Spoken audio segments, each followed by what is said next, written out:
వందే మాత్రం. నేను మీ journalist Navata. Welcome to our voice. Rajasthan రాష్ట్రం బాలోత్రా జిల్లాలోని పంచపద్ర వద్ద ఏర్పాటైన మెగా రిఫైనరీని మోదీ ప్రారంభిస్తున్నారు.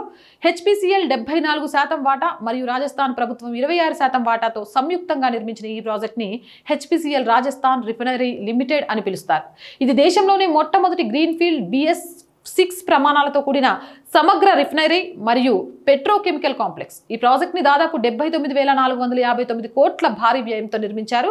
దీని ముడి చమురు శుద్ధి సామర్థ్యం ఏడాదికి 9 మిలియన్ మెట్రిక్ టన్నులు కాగా పెట్రోకెమికల్స్ ఉత్పత్తి సామర్థ్యం ఏడాదికి 2.4 మిలియన్ మెట్రిక్ టన్నులు.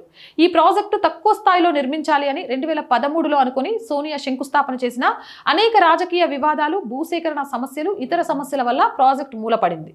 మోడీ ప్రభుత్వం వచ్చాక అన్ని సమస్యలు పరిష్కరించి ముందు అనుకున్న కంటే ఎక్కువ స్థాయిలో నిర్మించాలని ప్లాన్ చేసి 2018లో మోడీ శంకుస్థాపన చేశారు. అసలు ఈ ప్రాజెక్టు ప్రారంభోత్సవం ఈ ఏప్రిల్ నెలలో జరగాల్సి ఉండగా చిన్నపాటి అగ్ని ప్రమాదం వల్ల వాయిదా పడి మోదీ చేతుల మీదుగా ప్రారంభమైంది నిన్న. ఇది కేవలం రిఫైనరీ మాత్రమే కాకుండా ప్లాస్టిక్, ప్యాకేజింగ్, ఫార్మా, పెయింట్స్ పరిశ్రమలకు అవసరమయ్యే polypropylene, linear low density polyethylene, high density polyethylene, benzene వంటి కీలక పెట్రోకెమికల్స్ ఇక్కడ ఉత్పత్తి అవుతున్నాయి. దీనివల్ల విదేశీ మారక ద్రవ్యం భారీగా ఆదా అవుతుంది. రాజస్థాన్లోని భర్మార్ పరిశ్రమ ప్రాంతంలో లభించే మగల్ క్రూడ్ ఆయిల్ని నేరుగా శుద్ధి చేయడానికి ఈ ప్లాంట్ ఉపయోగపడుతుంది. మిగిలిన 7.5 MMTPA దిగుమతి చేసుకున్న ముడి చమురును శుద్ధి చేస్తారు. ఈ ప్రాజెక్టు నిర్మాణ దశలోనే దాదాపు 25,000 మంది కార్మికులకు ఉపాధి లభించింది. ఇప్పుడు ప్లాంట్ పూర్తి స్థాయిలో అందుబాటులోకి రావడం వల్ల వేలాది మందికి ప్రత్యక్షంగా, పరోక్షంగా ఉద్యోగ అవకాశాలు లభిస్తున్నాయి. ప్రపంచంలోనే అత్యధిక నెల్సన్ కాంప్లెక్సిటీ ఇండెక్స్ కలిగిన రిఫైనరీలో ఇది ఒకటి. అంటే ఇది అత్యంత తక్కువ నాణ్యత కలిగిన చౌకైన ముడి చమురును కూడా సమర్థవంతంగా అధిక నాణ్యత గల ఇంధనంగా మార్చగలదు.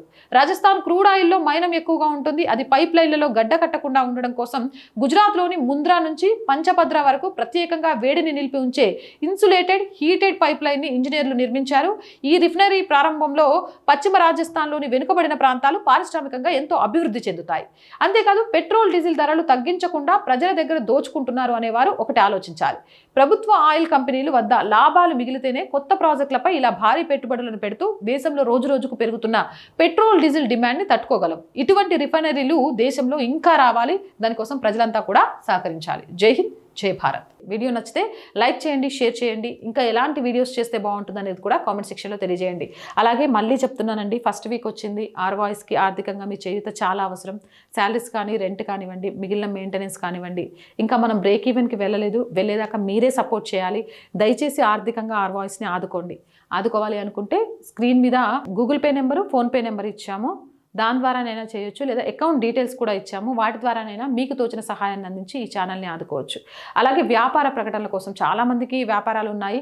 8328500576 నెంబర్ని సంప్రదించడం ద్వారా మాకు కొంత ఆర్థికంగా సపోర్ట్ దొరుకుతుంది. మీ వ్యాపారం కూడా వృద్ధి చెందుతుంది. ఆ రకంగానైనా మమ్మల్ని సంప్రదించండి. జై హింద్, జై భారత్.